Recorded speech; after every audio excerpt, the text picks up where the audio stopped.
കാൽനടയാത്രക്കാർക്കും ഇരുചക്രവാഹനക്കാർക്കും ഒരുപോലെ ഭീഷണിയാവുകയാണ് തൃശ്ശൂർ നഗരത്തിലെ ബസ്സുകളുടെ മരണപ്പാച്ചിൽ മൂലം.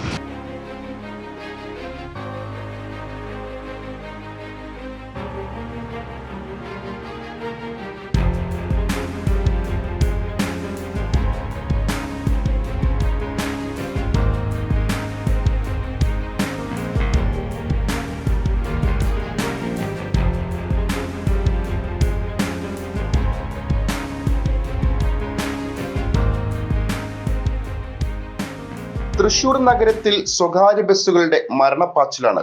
സ്വകാര്യ ബസ്സുകൾ ലക്കും ലഗാനുമില്ലാതെ റോഡിലൂടെ ചീറിപ്പായുമ്പോൾ നഗരം കൂടുതൽ അപകട മേഖലയായിത്തീരുന്നു.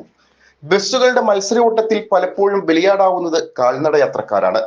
3 ട്രാക്കുകളിൽ ഒരു ട്രാക്ക് ചെറുവാഹനങ്ങൾക്കായി നീക്കിവെച്ചിരുന്നെങ്കിലും ആ പ്രത്യേക ട്രാക്ക് നഗരത്തിലെ പ്രധാന സ്ഥലങ്ങളിൽ ഇപ്പോൾ ഇല്ല. സ്വകാര്യ ബസ്സുകളുടെ തള്ളിക്കയറ്റം മൂലം ചെറുവാഹനങ്ങൾക്കും കാൽനടയാത്രക്കാർക്കും എന്നും ഭീഷണി സൃഷ്ടിക്കുകയാണ്. ഭീകരാന്തരീക്ഷം സൃഷ്ടിച്ചും ഉച്ചത്തിലുള്ള ഹോൺ മുഴക്കിയുമാണ് ഭൂരിഭാഗം സ്വകാര്യ ബസ്സുകൾ നഗരത്തിൽ ചീറിപ്പാഞ്ഞുകൊണ്ടിരിക്കുന്നത്.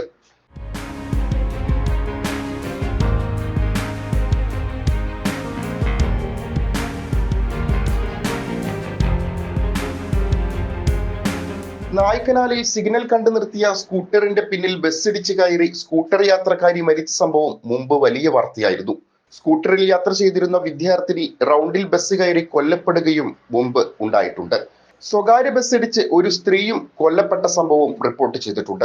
നഗരത്തിൽ നിരവധി ക്യാമറകൾ ഉണ്ടായിട്ടും പോലീസ് വാഹനങ്ങൾ റോന്തു ചുറ്റിയിട്ടും അപകടങ്ങൾ കുറയുന്നില്ല എന്നതാണ് വാസ്തവം.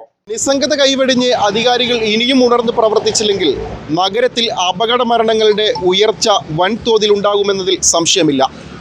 തൃശ്ശൂരിൽ നിന്നും അന്വേഷണം ന്യൂസിനു വേണ്ടി യൂസഫ് അലി.